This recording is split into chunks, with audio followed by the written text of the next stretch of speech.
Punjab university अपने political science के professor हैं मोहम्मद खालिद साहब। खालिद साहब, हम लोगों ने पढ़ा है, एक फ्रांस का मॉडल था, एक इंग्लैंड का मॉडल था, एक अमेरिका का मॉडल था, एक स्विट्जरलैंड का मॉडल था और एक सोवियत यूनियन का मॉडल आया था, उस समय बनाया गया था। ये सब के सब कहीं न कहीं से था, जनोन्मुख शासन हम कैसे स्थापित करें, उसके लिए ये सारे के सारे अपने आप में प्रतिमान स्थापित करते थे। सोवियत यूनियन में उस समय नया-नया क्रांति हुई थी, रिवॉल्यूशन हुआ था और ये मानना था मार्क्सिज्म का, मार्क्सवाद का ये मानना था कि ये जो बुर्जुआ लोग हैं, पूंजीवादी लोग हैं, पूंजीपति लोग हैं, सामंती लोग हैं, इनको अगर मौका मिल जाएगा तो ये आम आदमियों का हक सुरक्षित नहीं रखने देंगे। तो उन्होंने सीधे आम डिक्लेयर किया कि डिक्टेटरशिप ऑफ ऑथोरिटी, सर्वहारा का हम अधिनायकत्व स्थापित करेंगे।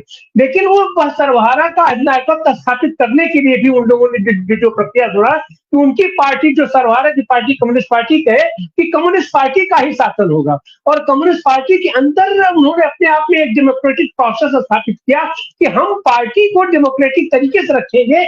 और वहां पर भी जब वो चुनाव करते थे तो ठीक है, एक ही पार्टी चुनाव करती थी, लेकिन उनका व्यवस्था था कि एक ही कैंडिडेट खड़ा होगा, लेकिन उसको बहुमत प्राप्त करना होगा, 50% से ज्यादा वो उसे प्राप्त करना है। अगर वो 50% से वो ज्यादा नहीं प्राप्त करता है तो उसको उसका निर्वाचन रद्द कर दिया जाएगा। लेकिन यह जो पुतिन आए उसके बाद, तो पुतिन ने तो पूरा पूरा वो व्यवस्था ही खत्म हो गई। इस समय आज की तारीख में वो कहने के लिए लाल झंडा लगा करके उनके कम्युनिस्ट शासन कर दिया जाए, तो ऐसी बात तो है नहीं। किस तरीके से पूंजीवाद वहां पर कंसंट्रेट किया है हम उसको देख सकते हैं। वही प्रक्रिया कहीं न कहीं से अपने मोदी जी ने भी अख्तियार किया और जैसे वो गुजरात में गए, गुजरात में एकाधिकारवादी शासन की उन्होंने स्थापना की, वही मॉडल लेकर के आगे दिल्ली में। और दिल्ली में 10 सालों के बीच उन्होंने जो उनकी फंक्शन रही कि अपने जनतांत्रिक प्रक्रिया के अंदर संवैधानिक व्यवस्था का जितना कहीं भी दुरुपयोग किया जा सकता था उसको करके इन्होंने एकाधिकार स्थापित किया।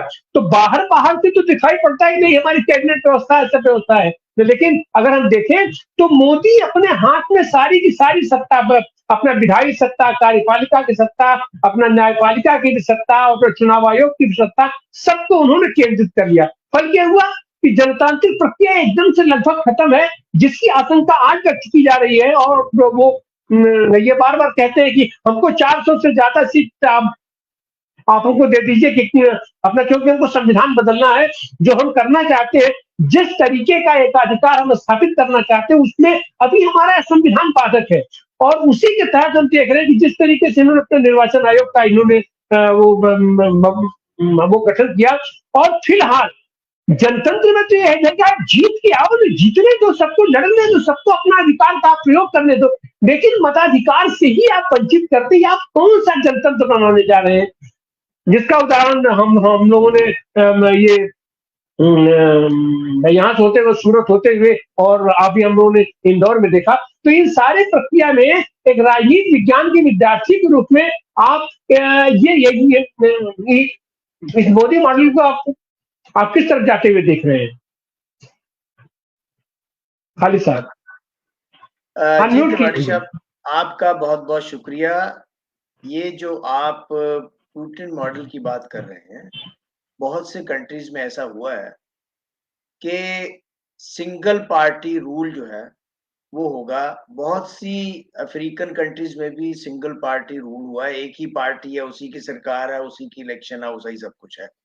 सोवियत यूनियन की आपने बात की है, वहां पर भी है। हमने मल्टी पार्टी सिस्टम जरूर रखा, लेकिन मल्टी पार्टी का सिस्टम का मतलब ये होता है कि हर एक के लिए लेवल प्लेइंग फील्ड होना चाहिए। अगर एक पॉलिटिकल पार्टी अपनी सत्ता को बनाए रखने के लिए हर तरह का हरबा हिला इस्तेमाल करती है और अपोजिशन को ध्वस्त करती है, अपोजिशन को लेवल प्लेइंग फील्ड नहीं होने देती इलेक्शन में, तो इसका मतलब है कि वो पार्टी डेमोक्रेसी में बिल्कुल विश्वास नहीं करती। मैं कहता हूं, जिस समय हम इलेक्शन लड़ते थे, मैंने यूनिवर्सिटी में बहुत इलेक्शन लड़े हैं, जो विरोधी होते थे वो एक ऐसे प्रत्याशी होते हैं, बड़े बदमाश किस्म के होते हैं। वो क्या करते हैं, सबसे पहले नॉमिनेशन ही नहीं होने देते, क्योंकि ये डेमोक्रेसी अल्टीमेटली नंबर गेम है, उनको पता है। जो ये 400 की बात कर रहे हैं, आज भी किसी मंत्री ने कहा कि हम इजीली 300 के पार ले लेंगे।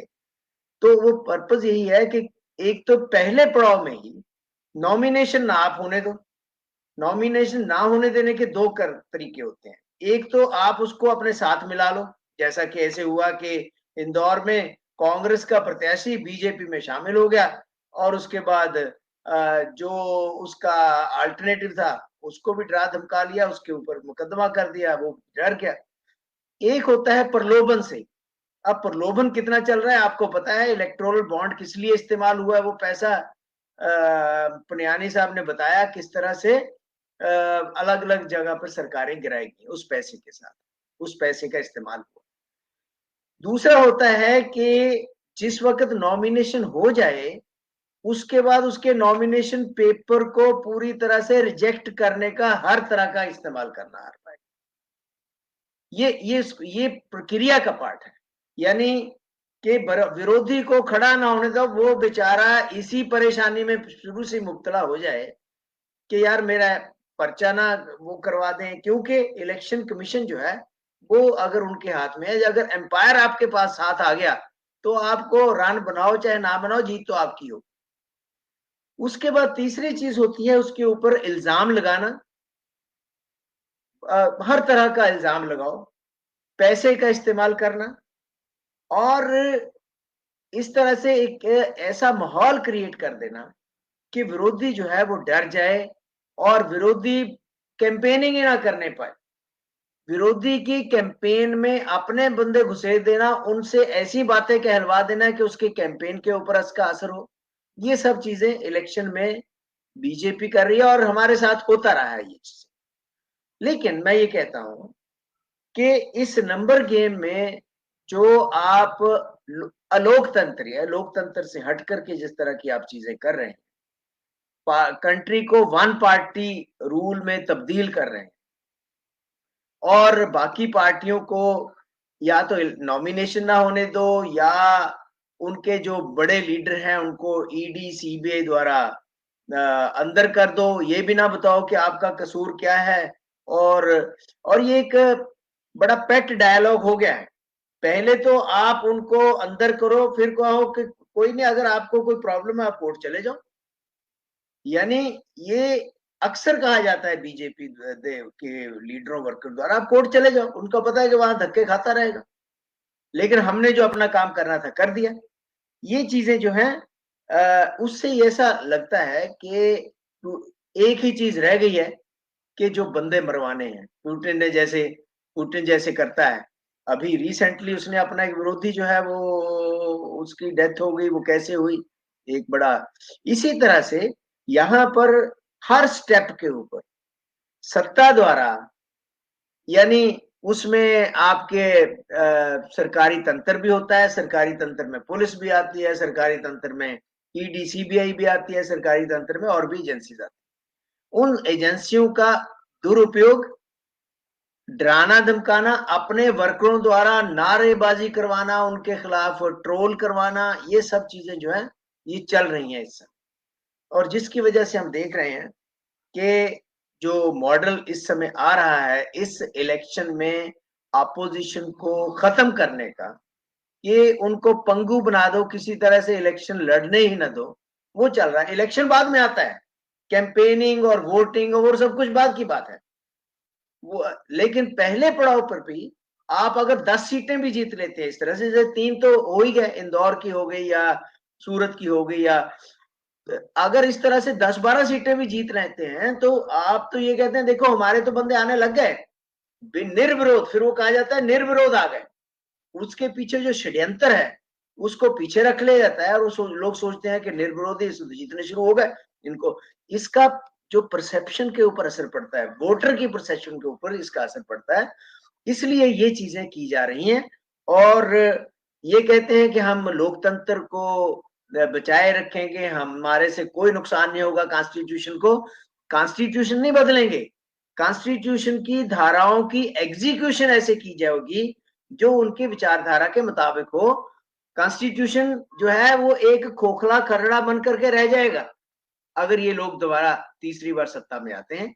तो मैं ये कह रहा हूँ कि ये बहुत ही निंदनीय है कि इस तरह के हरबे हिले इस्तेमाल करके आप लोकतंत्र को, जिसको कहते हैं, कई इंटरनेशनल एजेंसीज ने कहा है कि इलेक्टेड ऑटोक्रेसी बनती जा रही है इंडिया जो है, वो इलेक्टेड ऑटोक्रेसी जो है उसके नमूने हमारे सामने हैं। जी, तिवारी जी।